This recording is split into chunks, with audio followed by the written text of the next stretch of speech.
I think it's back to like relationship building, right? I think it's good for analog, actual one-to-one connection, and for developing one-to-many afar connection, people who think they know you because they've consumed a whole bunch of your content. But it's not where I would start. I was a lover of the platform or the sort of the channel, and I just wanted to do it. I always wanted to do it. But it's a lot of work. It is, it's a lot of time. It's a lot of energy. You got to find all the stuff. I get a lot out of it, and I really like it. But there are easier ways and higher ROI things you can do. If you're going to do it for marketing, I would not start with that. And I'm with you too. I've gotten more work out of being a guest on a podcast than I have via my podcast. Well, because that's the way to get introduced to other people's audiences, right?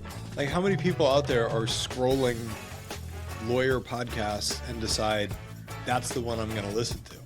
No, like, people start listening to your podcast or my podcast because one of their friends was a guest, shared the episode with them, and then they decided they liked the way that we interviewed people enough that they would listen to the next episode, right?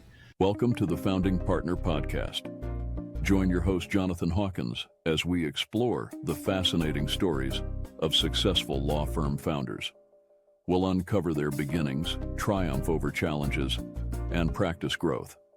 Whether you aspire to launch your own firm, have an entrepreneurial spirit, or are just curious about the legal business, you're in the right place. Let's dive in. Welcome to Founding Partner Podcast. I'm your host, Jonathan Hawkins.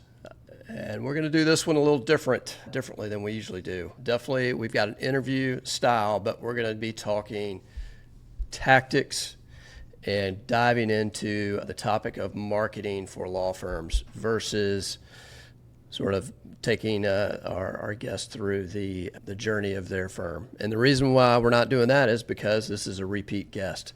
Today, we've got Brian Glass on for the second time. If you want to hear about his journey and all that, you got to go back to episode 27. It's a good one, so go back and listen to that. But brief introduction, and then I'll hand it over to Brian to really fill out the introduction. But he is the co-owner of Ben Glass Law and Great Legal Marketing.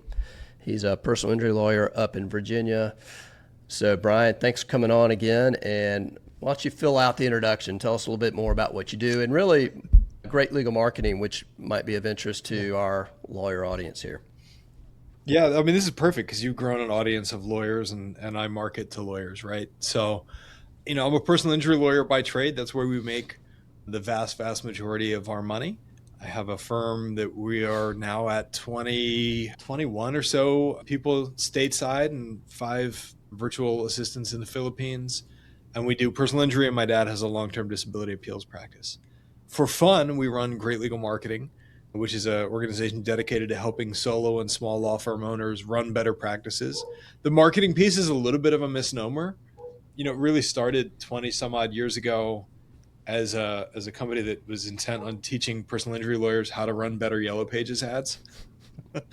And we don't, the thing about the marketing word being in the name is that many of the solicitations that I get on LinkedIn are about, like, let me help you grow your marketing practice. And we don't provide any services. Our niche, Jonathan, as you know, is talking with lawyers like you and trying to help you figure out, like, what's the next problem to be solved in the law firm, and what's the best use of your next dollar and hour. And I'll say, Great Legal Marketing, there are lots of masterminds and coaches and all these things out there, but Great Legal Marketing is like maybe the OG. I mean, it's been around. It's one of the originals in the space. You guys have been going strong, and I've been a member, for 3 years or so now. And it's really cool. The thing that I like about it is you get in there with the other lawyers and everybody's sharing. They're sort of opening the kimono, so to speak. And I'll say you and Ben really open up and talk about what you guys are doing in your firm, which is really always very enlightening and educational. And, you guys have been experimenting, doing lots of things over the last 3 years since I've been in there, and I'm sure predate me as well. Yeah. So I want to dive into some of those things and get your perspective, because you do talk to a lot of lawyers, you coach lawyers, use that in air quotes, and you guys talk to a lot of marketing vendors. So you sort of have a pulse of what's out there in the legal space. And so, yeah, I mean, we're one of the OGs, and I've to be accurate, I've only been involved in great legal marketing in a formal capacity in the last 2 or 3 years. The company's 20 years old. Pilma is the other kind of OG in the space. Now there's tons and tons of masterminds. The mastermind really it rises and falls on the level of who's in the room with you. And by that, I don't mean the leaders, right? Good leaders are facilitators and can help you figure out really what is the problem and maintain and hold in check all of the lawyer egos, law firm owner egos that can be in the room. But really the value of any mastermind is on the 12 or the 15 other law firms that are in the room with you. And so credit to you and to the rest of the members of our hero and our icon groups for showing up and for caring about helping other law firm owners get better at what we do. So I want to dive into marketing. Every law firm owner out there wants to grow. They want more cases. They want bigger cases. They want more money, et cetera, et cetera. There are exceptions to that, I'm sure. But everybody wants to know, how do you get more stuff in the door? And there's a lot of people out there selling the magic pills. They're like, Sure. Come to us. We'll do this magic thing, and you'll get all these cases and all this stuff. And it can be overwhelming, all the things you can do, all the vendors trying to sell you stuff. And so hopefully today we can cut through some of that and sort of figure out what people should look at. And so the first thing I'll say is, that lots of things work. I mean, maybe everything works to some extent. Everything works.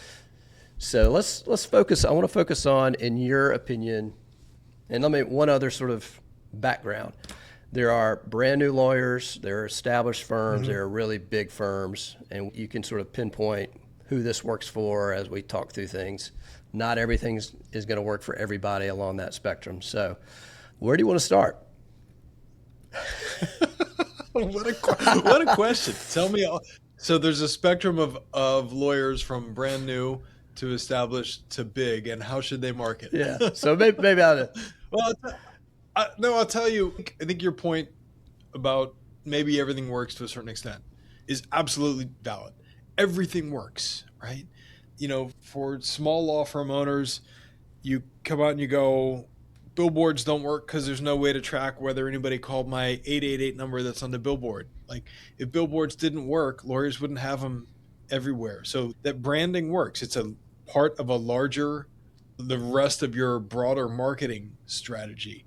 LSAs don't work because they're too expensive. Well, again, it's part of a broader marketing strategy. Even those stupid lead gen ads that I see more than my fair share of, the new 2025 compensation program that's going to get you paid even if you weren't actually hurt in a car crash. Like, it must work. When you go back in the Facebook ad library and you just look at the length of time that those things have been running, there is no way that they don't work. And the hard part about being the law firm owner or the marketing director is figuring out which works best for me in the stage that I'm in right now. And anywhere from just opened my law firm on January 2nd to I have 40 lawyers practicing in metropolitan Atlanta, right? And the answers are going to be incredibly different based on your budget, and based on what you already have in place, and based on what the next thing that you want to implement is. And I think that is maybe the biggest challenge for lawyers picking their marketing strategy, is being really, really honest with yourself and self-aware about where am I right now? What am I trying to build? And then, all of the marketing sales guys think that their widget or website or whatever is the thing that's going to save you. And they, most of them don't have any experience in legal except for the 13 months that they've been in this job, which, and to a certain extent, like they're right? That their thing might save somebody out there, but the challenge really is figuring out what is the thing that's going to be the best for me. So I was talking to a law firm owner yesterday, recorded a podcast. It'll be coming out some weeks. And before starting her law firm, she had been involved in a couple of businesses, non-law businesses, and really grew those pretty successfully and really had the marketing down on those two businesses. And then she got into the law firm and she said, marketing a law firm is just a lot slower, was sort of the things you can do in some of these non-law businesses. It's quick hits, but the sale of a lot of the legal services is just a longer sort of sales cycle. But let's step back. You had a podcast episode a while back for young lawyers. I think it was like their $500 marketing plan, which I thought was really good. We don't have to go through all of that, but a lot of lawyers that come to me, they're like, "Where do I start?" And I always tell them, relationships, relationships, relationships. Take people to lunch, breakfast, dinner, drinks, whatever it is, coffee, and at least do that. Because I think I've heard you say, when you don't have money, you have time.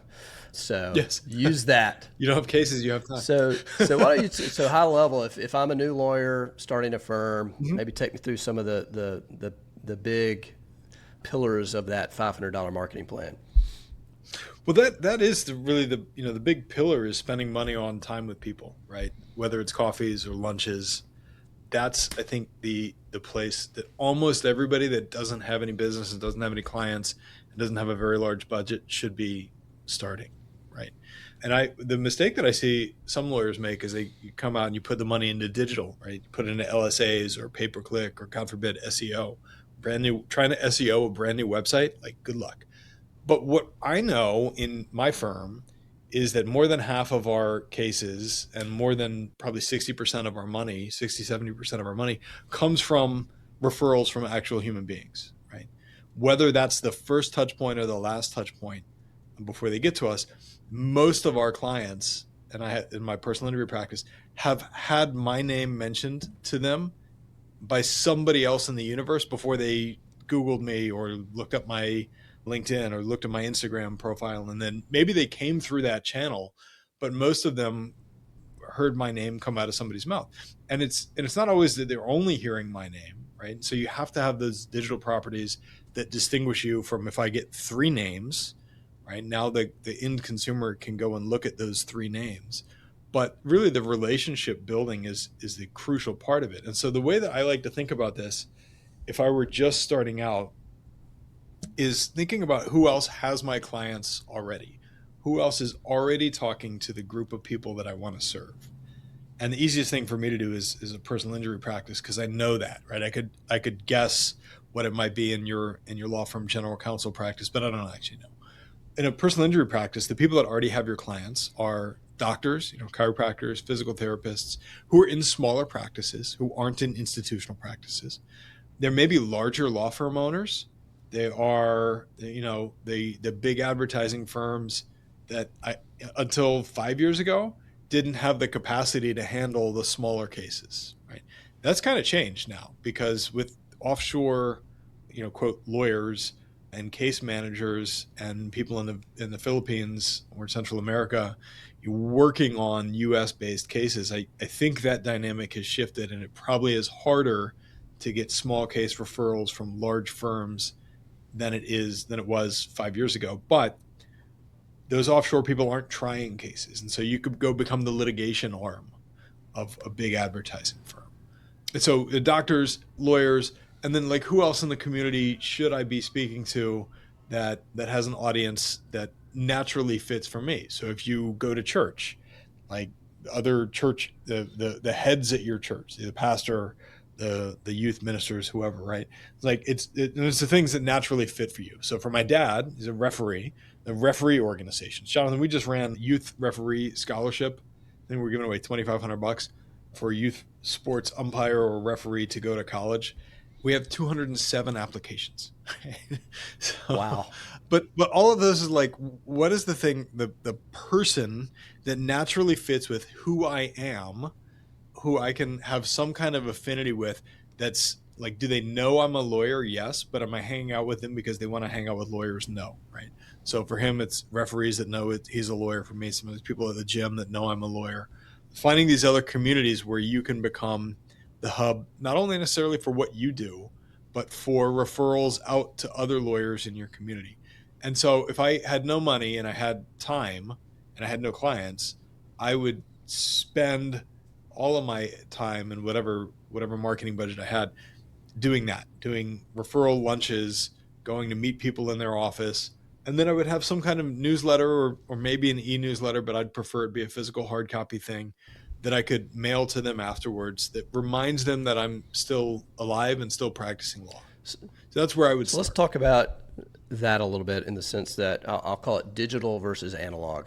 And so part of what you mentioned, meeting people where they are all of a sudden, all that is definitely analog. I call that the physical newsletter, which is a bit, I call that a cornerstone piece of the GLM community. I did one after joining you guys. I have one now. I've heard your dad, Ben, talk about it. Everybody thinks digital, and that's what most people are selling out there. But really, what you just described is analog. So how do you, again, going back to your podcast about the $500 marketing plan, you also talk digital, and you have an interesting approach to that about establishing a digital presence. So how do you approach the balance of the digital analog?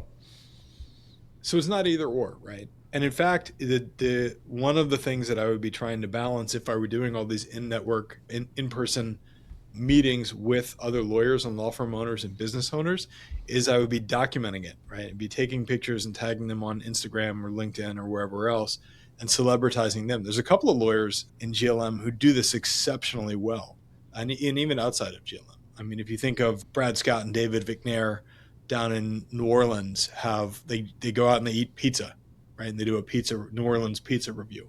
There's a guy in Miami who does chicken parm reviews, right? And then, of course, Josh Hodges goes to every small town in Ohio and interviews all of the local quasi-celebrities, right? And so that's all analog stuff that they have just documented digitally, and now they've scaled the analog relationship building that they've done by broadcasting it somewhere. But all of those things at their cores are analog relationship building tactics. So let's pivot to social media, which is, I think, my personal view, it's definitely digital. It's basically free. I mean, you pay a little in time and all that, but it is a scaling of those analog relationships as well. I've noticed that. So I know you're active on some social media. I guess first, what is your view on social media? What platforms do you personally use and your firm use? I'm primarily active personally on LinkedIn and a little bit less on Instagram and TikTok, but I get into these cycles where I make more video content and put it out. Almost none of the video content is about being a lawyer. Right? It's just trying to be interesting, or do things that I think are interesting. LinkedIn is my most popular. It's the one I use the most often because it comes the most naturally for me. It's easier for me to sit down and write something than it is. Sometimes it feels awkward to hold up the camera and shoot a video into the camera. And could I get over that? Probably. But just LinkedIn comes a little bit more naturally for me. And I have tried to say something on LinkedIn about once a day for about the last 3 years, and it's just kind of organically grown. I developed a little bit of a back-end strategy. So I am not good at LinkedIn DMs because there's just too much to go back and forth. And so I don't do any outbound LinkedIn DMing. I probably could get better at that. The only strategy that I have for that is if somebody sends me a connection request, I have my EA accept all of them. And if it's a law firm vendor, if it's somebody selling into the law firm space, we have an autoresponder that says, hey, it's not something that I need in my law firm right now, but I run this company called Great Legal Marketing, and we have a partners program, right? Where either you can supply content for us, or maybe if you do something that's interesting enough, like we'll have you on one of our stages, either on the Zoom call or at our summit. And so here's how you sign up for that, right? So now I capture you, you're on my email list. If you're a practicing lawyer, the response that you get back is with a link to our summit notes that we produce every year. It's 122 pages of transcribed notes along with slides from all of the speakers at the event. And then if you're a law student, then you get pushed a podcast episode that's designed for law students. So it's digital, but it's not I don't think it's offensive outbound. It's not the, hey, let's hop on a Zoom call and talk for 15 minutes kind of thing. It's trying to provide value to you first. And if you're not interested in the value, then you just don't click on the thing. So let's talk about LinkedIn. Yeah, I'm very active there too. I've talked about it a lot.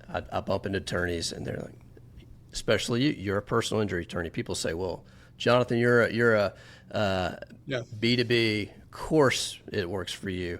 It's not going to work for me. Mm-hmm. You're B2C. Mm-hmm. What's been your experience in terms of generating referrals or work or whatever? Yeah, it's not a lot of work. I don't get a lot of work out of it.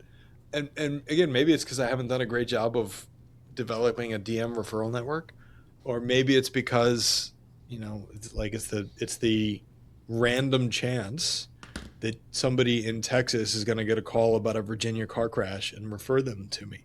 I have said, if you have a practice like yours where it's nationwide B2C, or if you have what I call alphabet soup practices, like my dad's ERISA practice or Brewster Rawls' FTCA practice, where you can, it's a niche, true niche, it's federally based and you can practice anywhere, then those are great for LinkedIn, because most lawyers don't know how to or don't want to do cases like that, and you can do it anywhere. So it has not been great for me in terms of case generation. That's not why I do it. I really do it because I enjoy creating content about how to run a better practice, live a better life as a lawyer. And I think it's helpful to people that are 3 to 10 years behind me on the growth curve or their legal career path. That's why I produce that stuff. Jacob Molina says that he tells clients, he's a ghostwriter, tells clients of his that LinkedIn is like a box of chocolates. Like, you never know what you're going to get. And for me, it hasn't been cases, although for some people it's cases. But for me, it's been broader distribution of my podcast, invitations to speak on stages, and an easier access to like good employees, right? Because in the same way that your clients can go and binge some of your content if you have a YouTube channel or a social media channel, my employees can come, future employees can come and click and see, like, what are these guys about? And I'm talking about running a better business, living a better life. Like, I think most people want to work there. So that's really why I produce that content. I think, every year I get somewhere between 3 and 5 cases that get referred through LinkedIn. So it's not that it generates nothing. It's just, that's not why I do it. That's been a similar experience to me. I have gotten actual cases out of it, direct, that say, I've been following you on LinkedIn and I don't know who they are. So that way. But the other thing that I've definitely noticed, I'm curious if you've noticed it, there's all these local attorneys that never comment, never like. They're like ghosts, lurkers on LinkedIn. But then I'll go to some bar event or somewhere and I see them and they're like, oh my God, I love what you're doing. I'm like, well, why don't you comment, man? So it almost like amplifies the local networking scene as well. I don't know if you've experienced that up there in Northern Virginia. I was at my 7-year-old soccer game, and this guy comes up. My wife hates it when this happens. This guy comes up to me and he says, "Are you Brian Glass? I see you all over my LinkedIn." And I looked at her and I said, "See, I'm famous." But I had the same. I said, "You could like drop me a like every once in a while." But yeah, I do think that there's as much engagement as you can get. There probably is 3 to 10x that number of people who read all of your stuff and never comment on it, until they see you at the courthouse. Real quick, if you haven't gotten a copy yet, please check out my book, The Law Firm Life Cycle. It's written for law firm owners and those who plan to be owners. In the book, I discuss various issues that come up as a law firm progresses through the stages of its growth, from just before starting a firm to when it comes to an end. The Law Firm Life Cycle is available on Amazon. Now back to the show. So the other thing you mentioned, you've got a podcast. Obviously, you're a guest on this podcast, but you have your own. I'll let you pitch it here if you'd like, but it's Life Beyond the Briefs. You can tell us, my interpretation is it's really for somebody that's 2, 3, 5 years behind where you are now, sort of you help bring up people. So let's talk about podcasting. I love it. I've always been a consumer for over a decade. It's easier to produce now than it was 5, 8 years ago, but it's still a lot of work. And for those out there that are thinking about, should I start a podcast? What's your advice on that? Or what's your experience? Don't do it. Don't do it. No, you have to figure out why you're doing it. It gives me access to smart people who I can interview for an hour, and it gives me access to friends of mine who I can have discussions with that I probably wouldn't otherwise have had about building their business, because I don't know, for whatever reason we don't, outside of mastermind groups and podcasts, like we don't really ask our friends, like, tell me about the first couple of years that you were out in practice and what worked and what didn't work, right? So I get those gifts out of it. It is terrible for discoverability. I think it's, if I get a couple hundred downloads on an episode, that's amazing. And so and then people will binge listen to it, right? Same thing as LinkedIn in some regards, because you'll have people who call, oh, I've been listening to your podcast forever, I don't miss an episode, and you have no idea who they are. So that's kind of cool.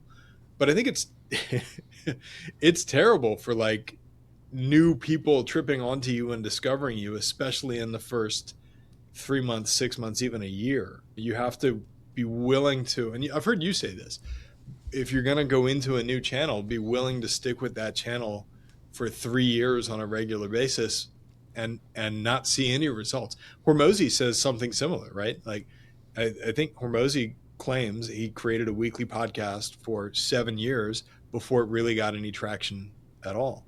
And so if you were thinking about starting a podcast, I think the first thing that you should do is try to get on everybody else's podcast and see if you actually like the format. And then, the people who are selling like podcast production services will tell you, hey, we're going to chop up your video. We're going to post the shorts. Nobody watches the shorts of two lawyers talking about it, right? So I had my EA doing that for a while. We kind of stopped doing that. I think it's back to like relationship building, right? I think it's good for analog, actual one-to-one connection, and for developing one-to-many afar connection, people who think they know you because they've consumed a whole bunch of your content. But it's not where I would start. 100%, 100%. The people that do it know this. But, I went into mine, again, I was a lover of the platform or the sort of the channel, and I just wanted to do it. I always wanted to do it. But it's a lot of work. It is, it's a lot of time. It's a lot of energy. You got to find all the stuff. I get a lot out of it, and I really like it. But there are easier ways and higher ROI things you can do. If you're going to do it for marketing, I would not start with that. And I'm with you too. I've gotten more work out of being a guest on a podcast than I have via my podcast. Well, because that's the way to get introduced to other people's audiences, right? Like how many people out there are scrolling lawyer podcasts and decide that's the one I'm going to listen to? No, like people start listening to your podcast or my podcast because one of their friends was a guest, shared the episode with them, and then they decided they liked the way that we interviewed people enough that they would listen to the next episode, right? But you get far more discoverability by being a guest on somebody else's show who already has an audience. And if you're going to do that, you should do like you've done, right? Which is have a book that you can give away and have a page where you can capture and scrape off some of that audience into your own channel. But I think the thing that you said is important, which like you do it because you like doing it. And I do it because I like doing it. And if you're doing any piece of marketing and you don't like it, you won't create it consistently. It's just a truism. So I think if you enjoy it, it shows and people will listen. And if you don't, it's a waste of your time and effort. So true. And maybe that's a good segue in a topic that really, I guess, goes across all the different marketing things you can do. And you mentioned it a minute ago, but in my view, it's pick something that you're going to do, and you got to do it consistently. And then you've got to do it for, I think, a pretty long time before you give up on it. That's the other, that's that meme or whatever where the guy's mining and he's about to hit the diamonds, but he gives up. And then the last part is, at least for me, I sort of try not to have expectations. Just do it consistently for a long time without expectations. Because if I expect it to do really well and it doesn't, I'm not going to feel good about it, and I may want to quit. And so that goes back to, you mentioned the thing about the 3 years. I just like to pick a date way far out. I figure that's long enough that if it's going to work, it should work by then, hopefully. But as you approach maybe a new marketing channel or project or whatever, how are you looking at it, and how do you gauge whether you're going to do it or not versus another one? Yeah, it's a good question. We don't give it 3 years, especially if it's digital. So this year we spent some money in LSAs. We spent some money on lead gen. We spent some money on a referral marketing campaign, and and I've kind of moved around. Like, all right, I'm going to give this thing 90 days and see what happens. And there are different like SEO takes a little bit longer to ramp up. But if I spend money on LSAs for 3 months, I'm going to know the result at the end of those 3 months. So the thing that I've tried to do with our marketing director as we go into a new channel is be really intentional about, when we look back in 90 days, what do we think success looks like? So you said go in without expectations. I don't like going in without I understand what you're saying. Well, I guess, but let me give a caveat on that. It's if I'm spending money buying ads or whatever, absolutely, there's got to be a quick. But in terms of the content game, yeah, that's what I meant by that. So, because it's so easy to look back and go, oh, it's working, or it's starting to work, or what. But if you don't have some objective measure that you've already agreed upon before you go into the channel, it's like, oh, I don't feel good today, so I'm going to stop doing that thing. So we try to be fairly intentional, and we're not always great at it, about, if we're going to start this thing, we got to write down, why are we doing it? What result do we expect it to yield? And in 90 days, how will we know whether we should continue it or not? yeah. So, another example is, you mentioned the book. It just came out. That's another cornerstone piece of the GLM community. Get a book out there, and you spend all this time and energy and money getting it sort of created, and then you just got to go out there and put it in the world. But you never really see a direct return on that book that you can say, all right, here's the line from the book to this client. Maybe it happens every now and then, but that's when you just got to sort of have some faith and just keep putting it out there.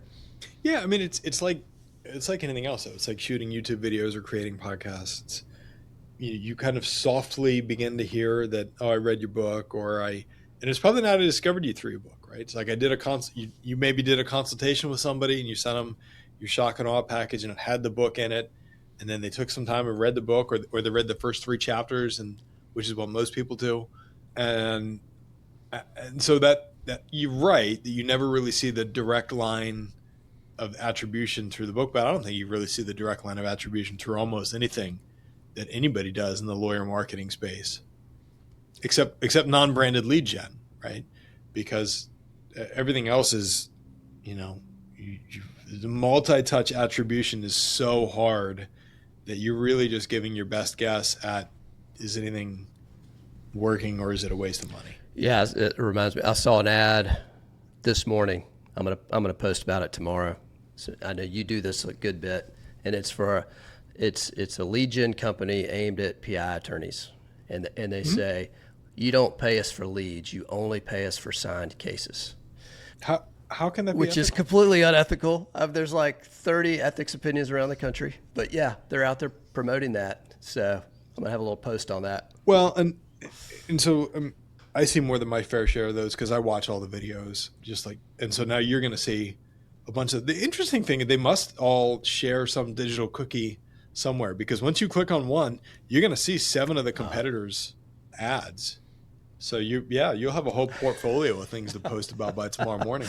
I'll be looking for that. That's interesting. So we've been talking a lot about marketing and different approaches and channels and this, that, and the other. But another thing that you showed the GLM Mastermind a while back was, I'll call it fixing your intake. And so, a lot of people say, I want to spend all this money. I need more leads. But they have a leaky bucket.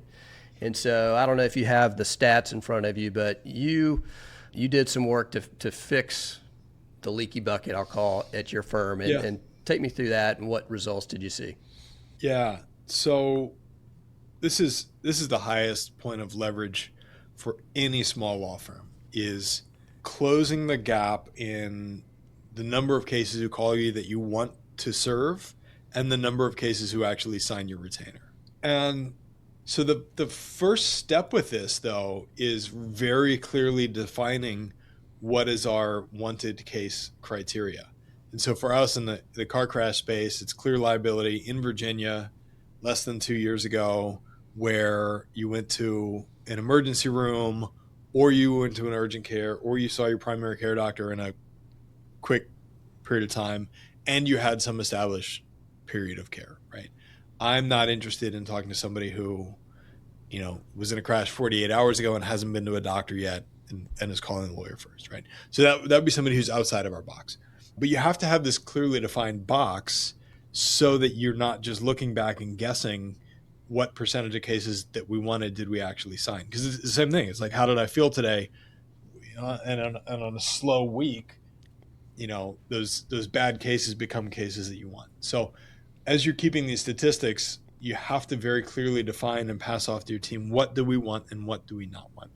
And then you have to, before you try to fix anything, like, you should get on a scale and measure yourself today and find out in the next 30 days how many of those cases are calling that we're missing some way or another, right? And then you can start to fix.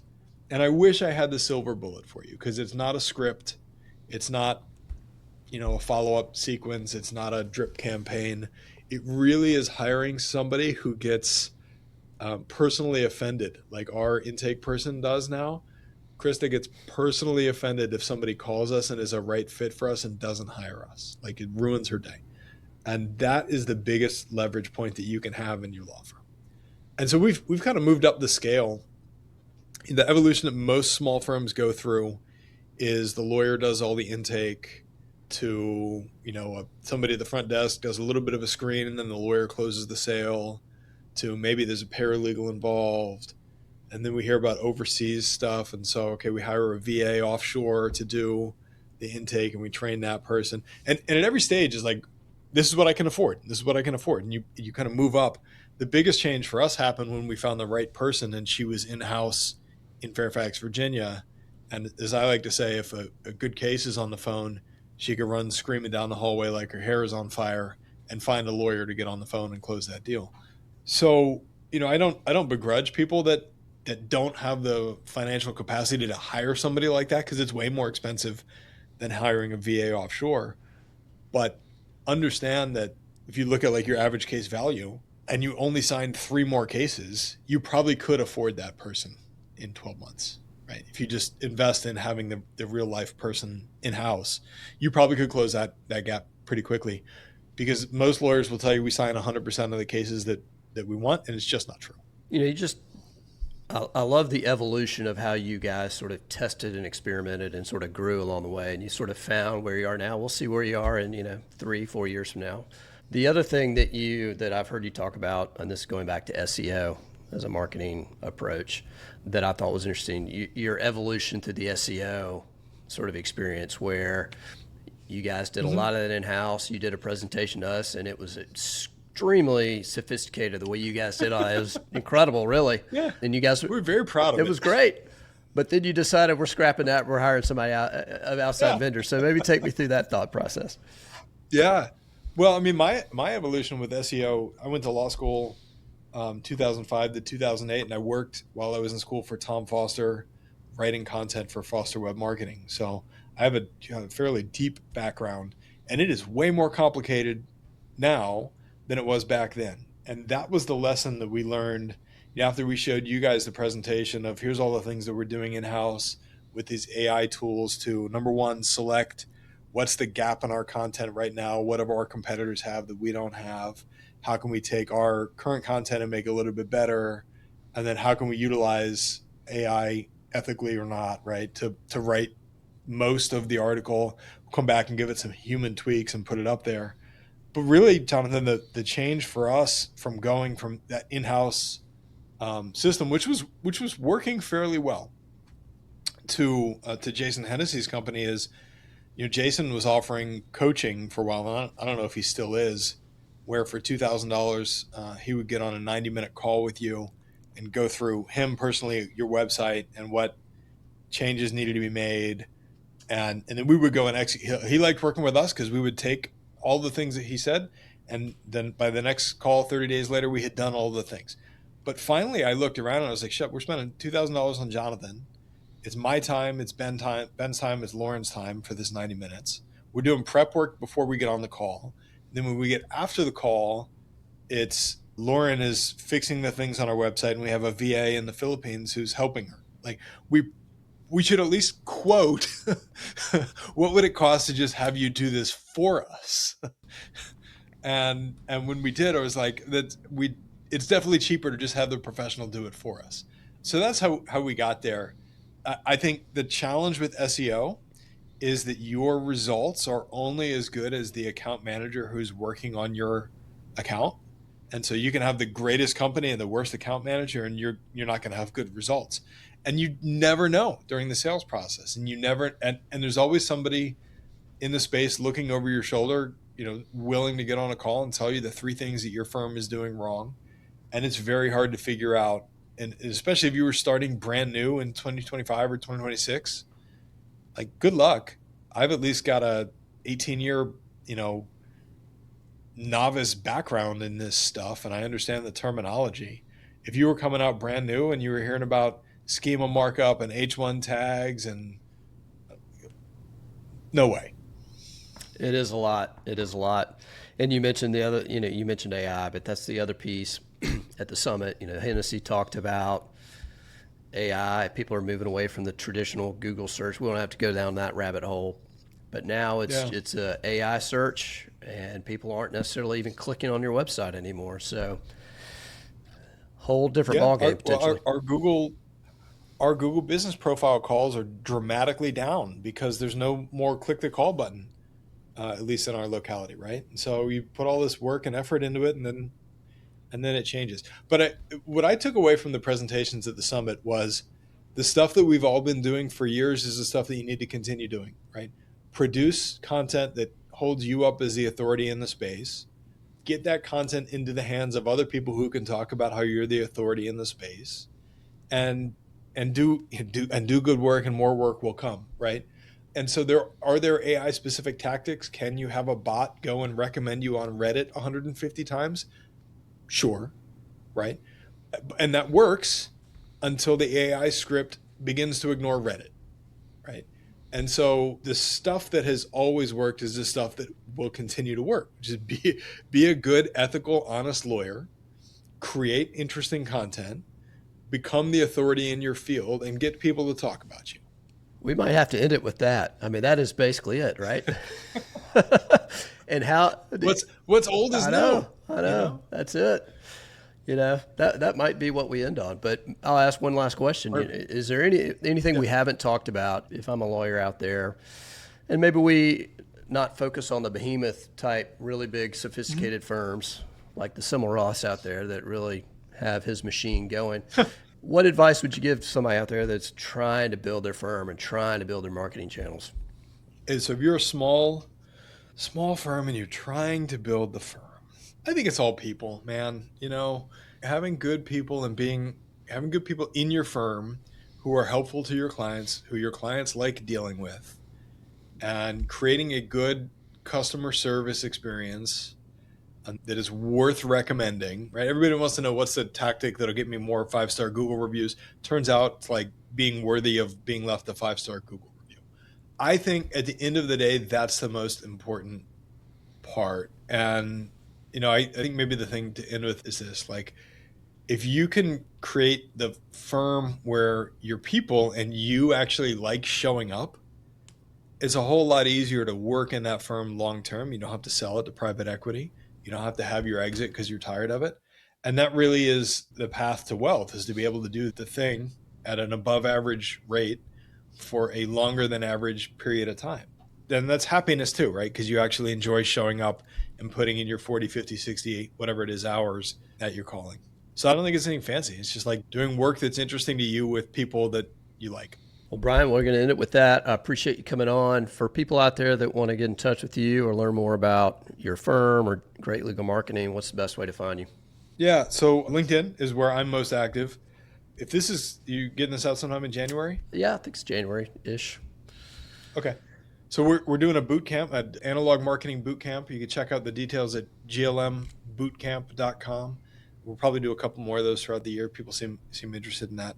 It's a one-day event talking about all the things that are not digital that you can do in your law firm. When in January is that? I think I'm sorry, I said January. It's February, shit, I screwed up the date. February 10th. Okay, yeah. This will be out by then for sure. I was going to move it up. I should know the date of my own event. It's what we did. No, it's the 11th, February 11th. What we did this year is we've started tacking on to the beginning of our mastermind meetings, and in particular the hero meeting, a one-day event where you can come and meet some of the members, and then there's an upsell opportunity from that boot camp to come and see what Mastermind is all about. If you're going to get on a plane and stay in a hotel, you may as well hang out for another day. So February 11th. Cool. Well, I'll be there the week before for the Icon group, so looking forward to that.